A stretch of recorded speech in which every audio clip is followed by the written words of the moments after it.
பார்கவி, சட்டத்தோட நிர்பந்தத்தால தான் இந்த வீட்டுக்கு வந்திருக்கேன். ஆனா ஒண்ணு மட்டும் என்னால உறுதியா சொல்ல முடியும். நிச்சயமா இந்த வீட்ல இருந்து கிளம்பும் போது உன் மைண்ட் தெளிவா இருக்கும். உன் எதிர்காலத்தை பத்தின ஒரு தெளிவான புரிதலோட தான் இந்த வீட்டை விட்டு போவேன். உன்னோட அப்பா உனக்கு எந்த மாதிரியான எதிர்காலத்தை அமைச்சு கொடுக்கணும்னு நினைச்சாரோ அதை நான் செய்வேன். ஒரு அம்மா ஸ்தானத்துல இருந்து நான் செய்றேன் பார்கவி. சத்தியமா செய்வேம்மா.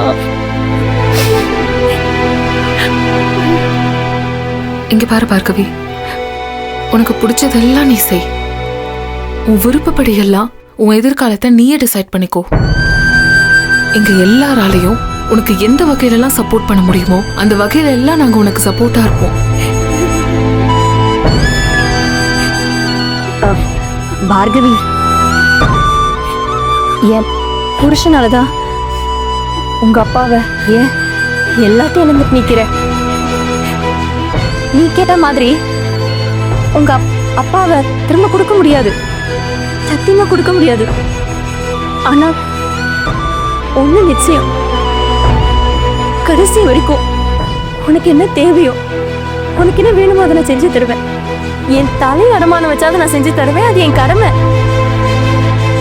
இதை நான் ஒரு பயத்துல சொல்றேன், இன்னொரு கில்ட்ல சொல்றேன், இல்ல பாசத்துல சொல்றேன், எப்படி வேணா எடுத்துக்க. ஆனா உனக்கு வாழ்க்கையில் என்னெல்லாம் தேவையோ அது எல்லாத்தையும் நான் கூட இருந்து செஞ்சு தருவேன் கண்ணு. இது சத்தியம்.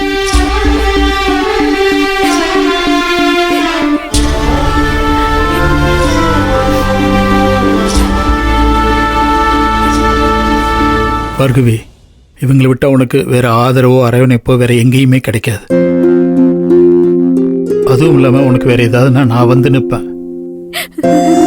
உங்க அப்பா உன்னை பத்தின கனவுகளை சுமந்துட்டு இருந்தாரு.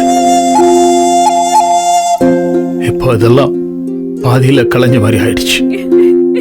ஆனா நீ அதை விட்டுறக்கூடாது, தொடர்ந்து ஓடிக்கிட்டே இருக்கணும். தொடர்ந்து முன்னெடுத்து போய் அவர் என்ன கனவு கண்டாரோ அதோட ஒரு பெரிய பொசிஷன்ல இருந்து நீ ஜெயிச்சு காட்டணும். அதான் நீ அவருக்கு செலுத்த போற உண்மையான அஞ்சலியா இருக்கும். அப்பதான் அவர் ஆன்மாவும் சாந்தி அடையும். புரியுதா?